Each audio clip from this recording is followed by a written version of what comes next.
Para uma entrevista que a gente tem agora, a gente vai falar que a Procuradoria-Geral da República denunciou mais 139 pessoas por envolvimento nos atos do dia 8 de janeiro em Brasília. Com isso, o número de denunciados chega a 835. Para entender um pouco mais sobre essa investigação, que é bastante complexa, a gente conversa agora com o advogado e doutor em Direito Penal, José Carlos Abissanra Filho. Muito bem-vindo, Zé Carlos. Bom dia. Obrigado, Cláudio. Bom dia. É um prazer estar aqui com vocês. Prazer é nosso em recebê-lo. Doutor, a PGR aí denunciou mais 139 pessoas por participação nos atos de vandalismo em Brasília. Já acusou vândalos de 5 crimes, como associação criminosa, armada, golpe de Estado. Esse total chega a 835 denunciados. Como o senhor analisa o que foi feito até aqui para responsabilizar quem atacou, quem incentivou e também financiou os ataques do dia 8 aos 3 poderes? É uma pergunta interessante, Cláudia, e o tema também é instigante, né? Nós fomos pegos de surpresa, acredito que eu, pelo menos, fui pego de surpresa com a notícia do dia 8 de janeiro, me surpreendeu, né? Nós estávamos de férias e, de repente, nos deparamos com esses atos graves, né? E o sistema de justiça criminal, muito rapidamente, teve que dar a resposta correta, a resposta legal, a resposta penal a esses casos. São muitos casos, né? Foram mais de 1.000 pessoas presas, Polícia Federal, todos os órgãos de persecução penal, ou seja, Polícia Civil, Polícia Militar, todas as forças tiveram que se empenhar nisso, depois o Poder Judiciário, né? Eu acho que foi um trabalho grande, que está dando uma resposta até que rápida, né? Em termos de justiça criminal, nós estamos falando aí de um mês entre os episódios, e agora as pessoas estão sendo denunciadas, as investigações estão caminhando, né? Num primeiro momento, até o número de pessoas presas me preocupou, porque é um número elevado de pessoas e o direito penal precisa lidar com individualização de condutas, né? O direito penal não lida com responsabilização em massa. E eu vejo que a partir das investigações, muito foi esclarecido, muito tem sido esclarecido, há necessidade de mais investigações. Para minha surpresa, as investigações revelam ainda maior gravidade do que eu achava que tinha no dia 8. Nós estamos tratando de crimes contra o Estado Democrático de Direito, né? Peguei um leque aqui do Código Penal, crimes contra a paz pública, até crime de dano, né? Crimes contra o patrimônio. Nós temos um leque vasto aí de crimes que foram cometidos e, a partir das investigações, pelo menos segundo aquilo que nós temos acesso pela imprensa, aparentemente alguns atos foram graves mesmo e espantam, né? Então, essa minha análise inicial, sempre a partir daquilo que eu colhi de informações pela imprensa, é de que o sistema de justiça criminal está dando a resposta, aparentemente a resposta correta, célere, ou seja, a resposta rápida, e isso me deixa satisfeito, né? Porque o sistema de justiça criminal tem que funcionar. Doutor, a pergunta agora é do Diogo Schelp. Doutor, o STF tem condições, estrutura para instruir, julgar tantos processos, tantas pessoas denunciadas, ou o caminho natural é transferir, pelo menos a maioria desses casos, para outras instâncias do judiciário? É uma boa pergunta, eu te agradeço por isso, é uma honra estar aqui discutindo esse assunto com vocês, renova aí meus agradecimentos, né? Eu acho que esse caso em particular e os últimos episódios dos últimos anos têm nos surpreendido, né? O Supremo Tribunal Federal acabou ganhando um protagonismo que não era da sua natureza, mas os fatos impuseram isso, né? Nós vemos essa discussão sendo travada não só no Brasil, portanto não é um episódio característico só da situação brasileira, esse debate tem sido travado em outros países, como os Estados Unidos também, né? Eu cito isso para dizer que nós estamos inseridos num contexto realmente de demandas que não faziam parte da nossa realidade, vamos dizer, há 20 anos atrás, né? Eu acho que a tendência é, sim, que esses casos sejam remetidos, ou boa parte deles, à primeira instância, né? Porque aí há uma questão de competência, né? Num primeiro momento, a competência é do Supremo, porque essas medidas foram tomadas no inquérito que é relatado pelo ministro Alexandre de Moraes, e talvez nós estejamos trabalhando aqui com um conceito do direito processual penal que chama competência aparente. No primeiro momento, quando você está investigando, quando os fatos ainda não estão completamente esclarecidos, o sistema de justiça criminal lida com a competência. A competência é qual instância judiciária que vai lidar com esse caso, né? E ela é fixada no primeiro momento por prevenção, ou seja, o primeiro órgão que toma contato com o caso, e ali ele avalia, sou competente, não sou competente. Em algum momento a investigação pode revelar que ele não é o competente, aí os casos deveriam ser remetidos para as instâncias competentes.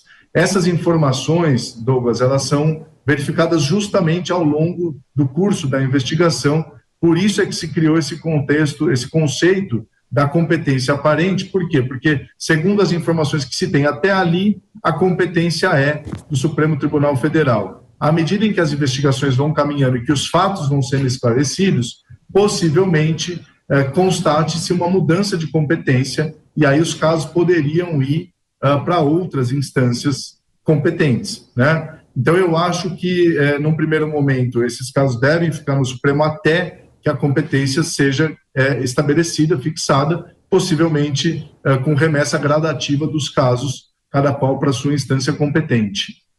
Doutora, a solução aí dada aos culpados diz o que sobre a nossa democracia? Ela sai mais fortalecida aí após a resposta dada pela Justiça? Eu acredito que a nossa democracia sai muito fortalecida.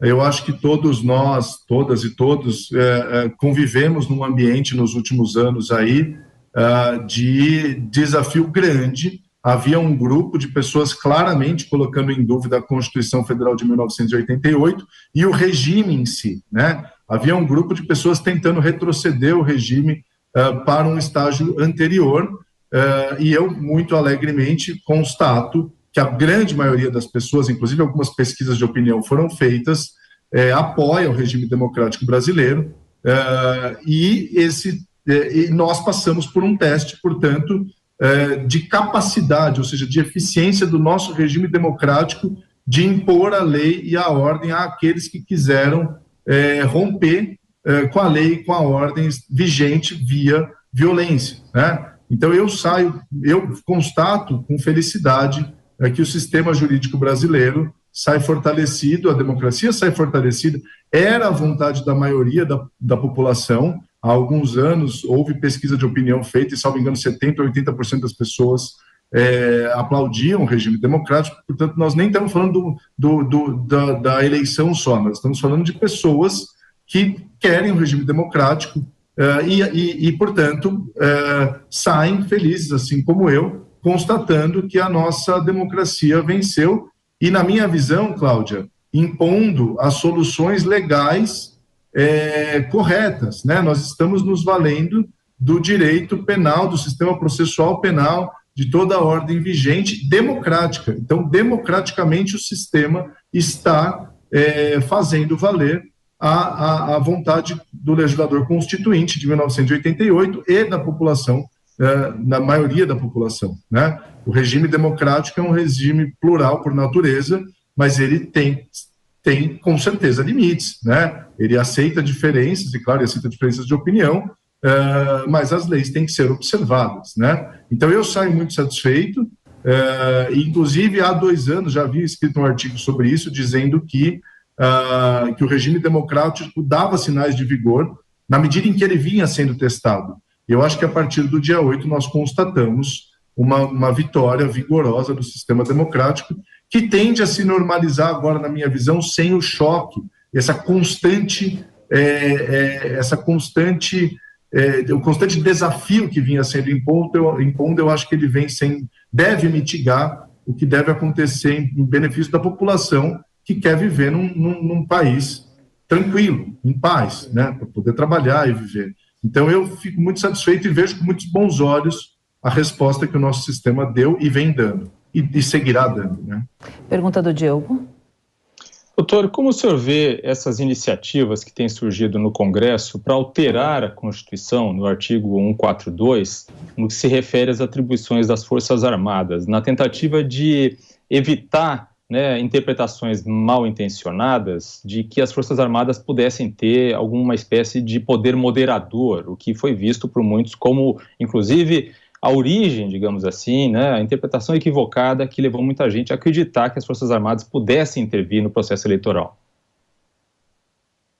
Eu acho que toda discussão é bem-vinda, toda discussão constitucional dessa envergadura é bem-vinda.